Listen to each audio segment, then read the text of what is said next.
quinta-feira,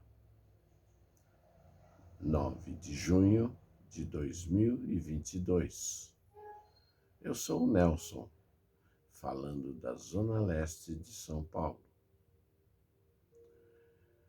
Antes de iniciarmos a leitura do livro de Allan Kardec, com o título de O que é o Espiritismo, eu quero agradecer a Deus por mais esta oportunidade de estarmos juntos, pelo privilégio da vida, pelo privilégio da saúde e o privilégio de estar aqui com vocês para poder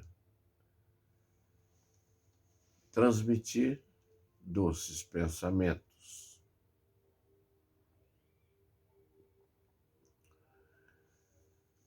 O livro que estamos lendo intitula-se O que é o Espiritismo? E estamos no primeiro capítulo ainda, na página 75, da pequenas comunicações com os espíritos, de uma pequena conferência espírita, meios de comunicação. Na conferência, o visitante fez esta pergunta: falaste de meios de comunicação? Podereis dar-me disso uma ideia? Porquanto é difícil compreender como podem esses seres invisíveis conversar conosco. Capítulo 1. Allan Kardec. De boa vontade vou fazê-lo, contudo, abreviadamente, porque isso exigiria prolongado desenvolvimento que encontrareis minuciosamente em O Livro dos Médiuns.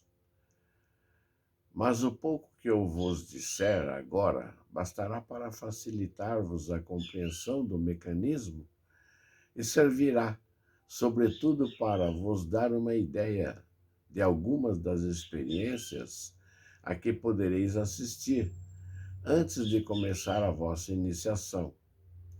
A existência desse envoltório semimaterial é já uma chave para a explicação de muitas coisas e mostrar-vos a possibilidade de certos fenômenos. Quanto aos meios, são muito variados e dependem tanto da natureza mais ou menos apurada dos espíritos, quanto das disposições peculiares às pessoas que lhes servem de intermediárias. O mais vulgar, o que se pode chamar universal, consiste na instituição, isto é, nas ideias e pensamentos que eles nos sugerem. É este, porém, um meio pouco apreciável na generalidade dos casos. Outros existem mais materiais. Certos espíritos se comunicam por pancadas, respondendo por sim ou por não, ou designando as letras que devem formar as palavras. As pancadas podem ser obtidas pelo movimento de oscilação de um objeto, de uma mesa, por exemplo, que bate com o pé. Muitas vezes se fazem ouvir nas próprias substâncias dos corpos, sem que esses se movimentem. Esse modo primitivo é demorado e dificilmente se presta a comunicações de certo desenvolvimento. A escrita substituiu-o e é obtida de diversas maneiras. Serviu-se no começo e serve-se ainda algumas vezes de um objeto móvel, como uma prancheta, uma cestinha, uma caixa ao qual se adapta um lápis, cuja ponta pousa sobre o papel.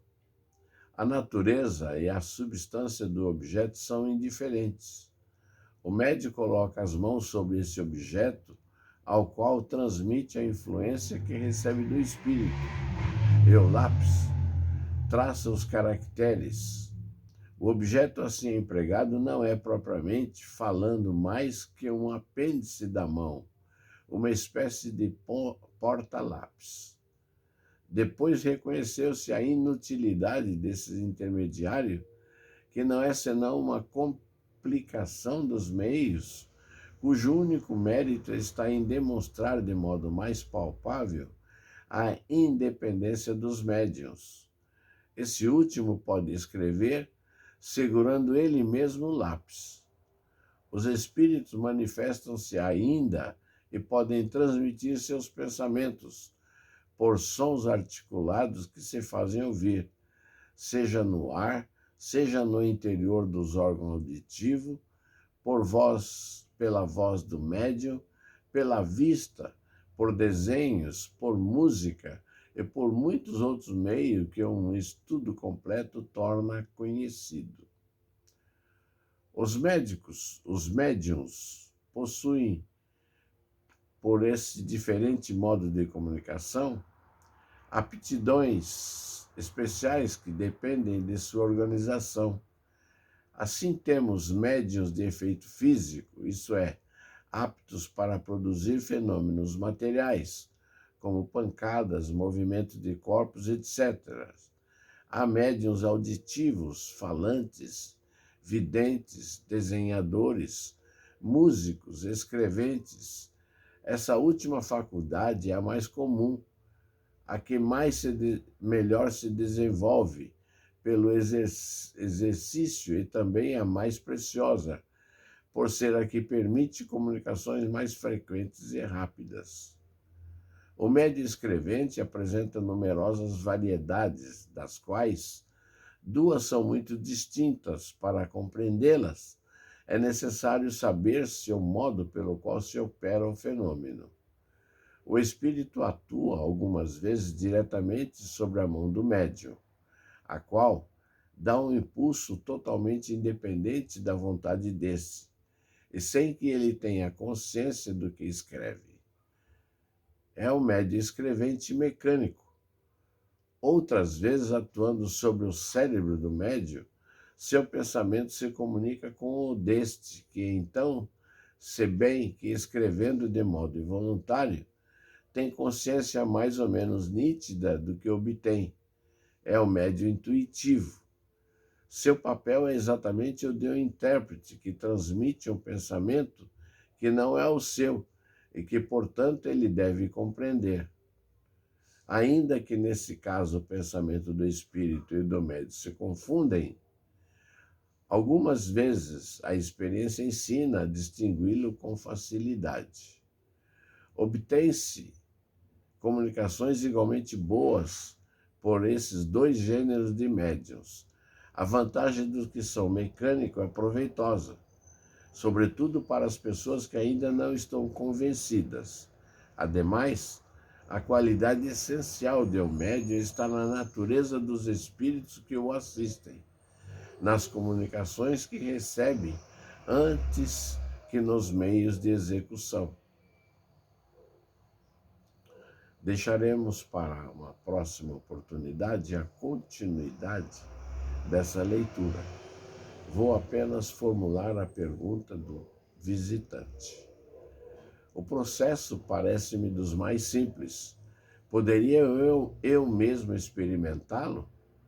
Allan Kardec responde na próxima oportunidade. Quero agradecer a presença amiga do Divino Mestre e agradecer aos amigos espirituais que colaboram diretamente nesse nosso pequeno trabalho, ofertando-nos os melhores amigos, as melhores experiências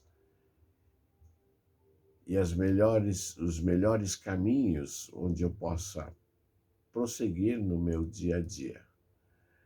E ofertando-nos também os melhores amigos com que eu possa também transmitir tudo aquilo que acabo recebendo durante o dia a dia. Muito obrigado a todos e até uma próxima oportunidade. Quero agradecer especialmente a você, amado amigo, pela sua paciência e pela sua visualização. Seus comentários são muito bem-vindos, pois através deles reduzimos ou acrescentamos algo mais com a intenção de melhorarmos esse nosso pequeno trabalho. Muito obrigado a todos e até uma próxima oportunidade.